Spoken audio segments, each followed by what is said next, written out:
This is the Secure Family Podcast. Welcome, friend. I'm Andy Murphy, the host and founder of The Secure Dad. This show is all about empowering parents to protect themselves and their family. I believe that security is the foundation of happiness. I want your family to be safe and happy. If that sounds like something that resonates with you, subscribe to the show because there is always something new to talk about. The information that I share on this podcast is for general information purposes only. My goal is to empower you to make safer decisions for yourself and your family, because our safety is our own responsibility. Today we're talking about safe driving, and I'm going to share why I think so many people are getting into accidents in 2025. All of that and more coming up on the Secure Family Podcast. If you're like me, you're helping your parents navigate the ever-changing digital world. I am very concerned about their generation. The phone and email scams are getting too good, too fast. And scammers are targeting them every day. Many times scammers buy real information from data broker sites and misuse it to target people. It's hard to spot a scam when they have decades worth of your data, like your real addresses, your work history, and family member names. If you're worried about a parent or loved one like I am, Delete Me can help.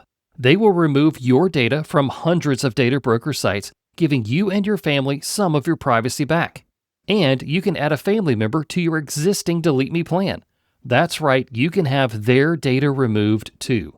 They get all the benefits of Delete Me and don't have to learn a new password. You can get 20% off your Delete Me plan when you go to joindeleteme.com/dad and use promo code DAD at checkout. That's joindeleteme.com/dad, code DAD. Most of us listening right now drive every day. In fact, you could be listening to this in your car right now. And most of the time, we don't even think about driving. We're thinking about if we're late, or we're thinking about what we're going to do when we get to our destination. We are wondering if we have time to stop for coffee or that sort of really super important thing. I feel that many people are actually not really focused on driving at all. And I'm no better. I'm human. But there are people who you really have to wonder what on earth they're doing behind the wheel. And we've all seen them.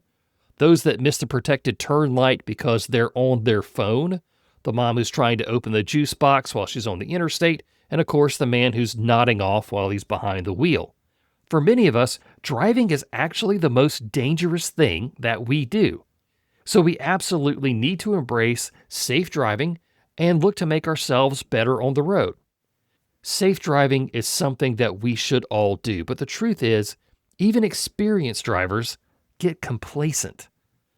Whether you've just gotten your license, you've been driving for decades, or you're a parent teaching your kid the ropes, today's episode is going to cover the core safety habits that every driver needs to remember. Now, we're not going to go over every single one of them, but just the ones that I think are important when it comes to personal safety. We'll talk about everyday good habits, how to handle aggressive drivers, and why knowing your state's device laws matters when you drive. And then, of course, defensive skills that could actually save your life. So let's start with the basic things that we all know, but sometimes forget because, again, we get complacent. Seatbelts save lives. Plain and simple. Make sure that everyone in your car is buckled up before you move an inch. I don't think I really need to go over that one much because if you're listening to this podcast, you have your seatbelt buckled. Next up, I want to talk about following distance. And this is one that I hate to say took me a little while to understand, especially as a young man. I think that you're going to need at least 2 to 3 seconds behind the car in front of you in normal conditions. And then you need to double that for rain or fog or snow or even just wet road that you're on. Tailgating only makes you mad and increases the chances that you're going to get in a wreck. We all hate being tailgated, by the way, and somehow we also feel entitled to tailgate the moron that's in front of us because he's actually going the speed limit. Who does the speed limit? This is 2025. We survived a pandemic, economic downturns, and that demure social media trend. We should be allowed to go as fast as we deem necessary. This is America. Next up, follow the speed limit. Okay, well, so that didn't age well. But don't we feel like we're the best driver on the road and we know what we're doing? Is that just me? Maybe that's because I am the best driver. No, I think it's probably just an attitude. So we think that we're the best driver on the road until suddenly we're not. And speeding is one of the ways that we kind of mess around and find out. Speed limits aren't suggestions. They're actually the maximum for ideal conditions. It's not a suggestion. And I'm really looking at you, Atlanta. I've done a lot of thinking about speed limits because, again, when I'm on the road, I'm the smartest man alive. Speed limits are created on a lot of different factors, and most of us don't even think about this.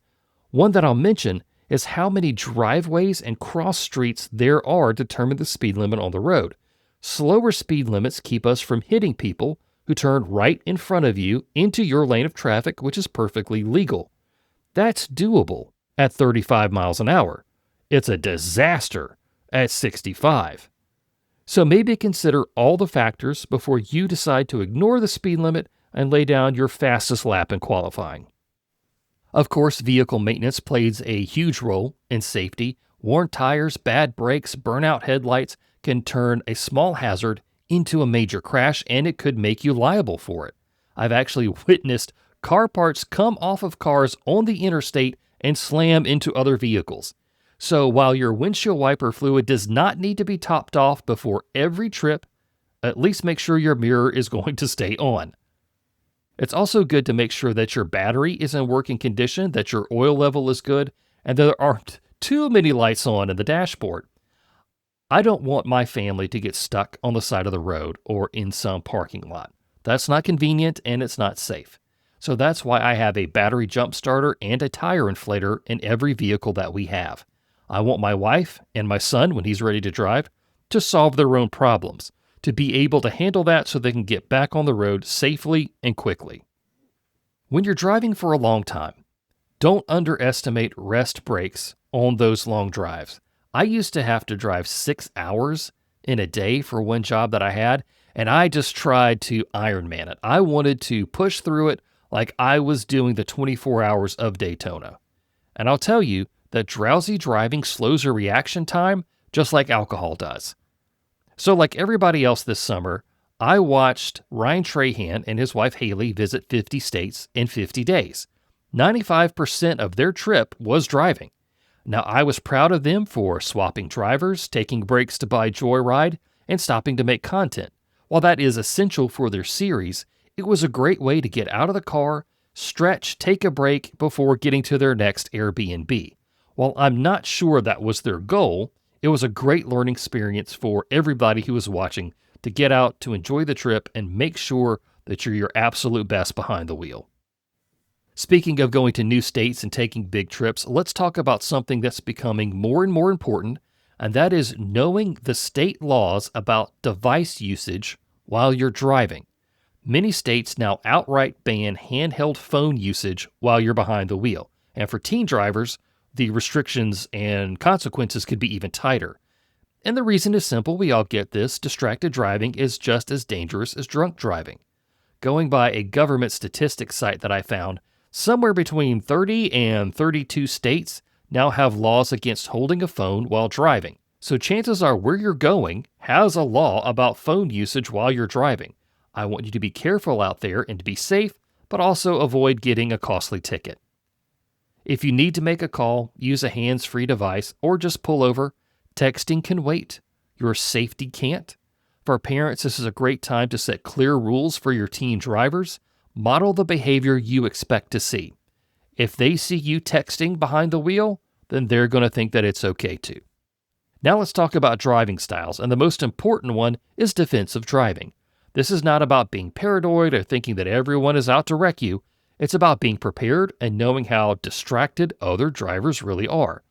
One of the best driving tips that I ever got was from my dad, and he told me never to assume that other drivers are as focused and paying attention like you are. Just go ahead and assume the worst and figure out what you're going to do about it. So let's break down my dad's advice. First, please stay focused. This means no eating, no putting on makeup, no scrolling through playlists while you're moving. I know that's very hard. And there's some of you out there who think you can do all three at once, and I'm going to say you're probably not as good as you think you are. You're going to need to expect other drivers to make mistakes. Someone might merge in front of you without looking, or they might just blow through a stop sign, or somebody could just turn out left in front of you and have never seen you in the first place. Also, don't get heated when somebody else makes a mistake on the road, because that could escalate and push things to a point that you just don't want. Plus, when you make a genuine mistake, you're going to want grace and understanding. So please be that for others. Next, keep your eyes scanning. Don't just look at what's right in front of you. Look far ahead, check those mirrors, and watch for brake lights several cars up. That has saved me more times than I can count. And always check your blind spots before changing lanes. And I don't really rely on blind spot monitoring, so check yourself. I like those little circle blind spot mirrors that you can put on your car. I think they should be standard on every car. They cost you like $4. You can go get them at a gas station or an auto parts store. Absolutely phenomenal investment. And here's the big one. Always have an escape route in mind. If someone swerves into your lane, especially on the interstate, you should know where you can safely move to avoid a collision. Plenty of times in bad traffic, I will move to the right lane because I know that I have a place to go if traffic suddenly stops. Sometime over this past year, I think I was on my way to Florida, and we were on a 2-lane interstate somewhere, and all of a sudden the cars in front of us just slammed on brakes. Everybody was coming to a stop, and I was in the left lane, and I ended up driving off the road onto the shoulder where I could because we'd just gotten off a bridge, and I was able to bring the car to a stop. I completely evacuated the lane. The car that was behind me slammed on brakes, squealed them, laid down rubber, and came to a stop probably about 2 feet from the bumper of the car that was in front of me.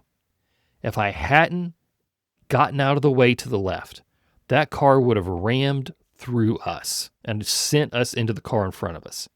So have that plan, know what to do, so that in an instant when you're not even thinking about it, you just unconsciously do it, and your brain knows to save you, and it knows to save the car and your family in it. Keep those thoughts in mind. Think about it every once in a while. Where would I go now? That sort of thing. So when it happens, it's just second nature. So now let's briefly go over how things can get violent on the road. Unfortunately, not every driver you encounter is calm, courteous, or emotionally intelligent. Or just intelligent. Aggressive driving like speeding, tailgating, weaving in and out of traffic that's just dangerous enough. But road rage takes it further with intentional hostility. The stats are sobering here. The majority of traffic fatalities involve some sort of aggressive driving. A small percentage of drivers even admit to trying to run someone off the road. I've been upset behind the wheel of a car, but I've never tried to run somebody off the road. I can't imagine people actually trying to do that. But if you encounter an aggressive driver, the safest move is to actually disengage. Don't make eye contact, don't yell back, and definitely don't retaliate. Give them space, let them pass, and if necessary, call the police to report the dangerous behavior. If you need to, drive to an open space with lots of people and call the police. Don't box yourself into a parking spot, by the way. Don't get into a confined area. Keep your car running and have a clear path in the event they track you down. You can actually stay moving and get your car going again. People whip out their phones and take videos of stuff like this all the time, so keep your hands on the wheel and don't worry about documenting it. And while we're on the topic, I do suggest that you get a dash cam. Some cars have this integrated into their systems, others don't. They are great for protecting yourself after a wreck and even getting video of just a pretty drive. I recommend the Garmin Dashcam Mini 2. I've been using this one for about a year. It's reliable, it records continuously, and offers custom settings like not recording the audio inside the car. I like that because I don't want people to hear me singing. But this dash cam is older, and I like that because it doesn't use GPS or gather car stats like your speed. It simply needs USB power to operate and doesn't require a connection to the ODB port because that's where all your gathered data comes from. So it's a great balance of reliability and privacy, and I will put a link for it in the show notes if you're interested. As we wrap up, I want to mention a trend that I've noticed, and I want to see if you feel the same way. I feel like driving overall has gotten more self-centered. Of course, there's always been conceited drivers who don't care about anything else. We've all seen them. But I feel like that's more of us than we want to admit. Comedian Bill Burr did this series called Bill's Guide to Driving Etiquette. And the whole thing was hilarious. It was basically him just driving around LA and just yelling at people. It was hilarious. But he makes a really good point. The drivers used to look out for each other. Like we were all in this together. And now I feel like it's a bunch of single-minded people who don't see the larger picture. So the people who can sit back, observe the entire roadway, understand the culture of what's going on, these people who are not distracted and they think about more than themselves, those are going to be the safe drivers. And those are the people that we need to be, and there need to be more of us. Safe driving isn't just about following the rules. It's about protecting yourself, your passengers, and everybody else on the road. Back in 2019, I interviewed Bob Bears, who was a retired South Carolina highway patrolman, and I wanted to talk to him about how we could be safer on the road. And towards the end of our interview, I asked him a question, and I've never forgotten his answer. All these years later, it's one of the best answers I have ever heard. I asked him what he wished every driver in America knew about being safer, and this is what he said. I wish every driver in America knew what it was like to go to somebody's house and ring their doorbell and tell them that their loved one was not coming home. I remember that nearly word for word. And he's right. If we experience the worst moment of a family's life when they learn that they lost a loved one in a car accident, that would change how we drive. And I think about that a lot. And I hope that you will as well.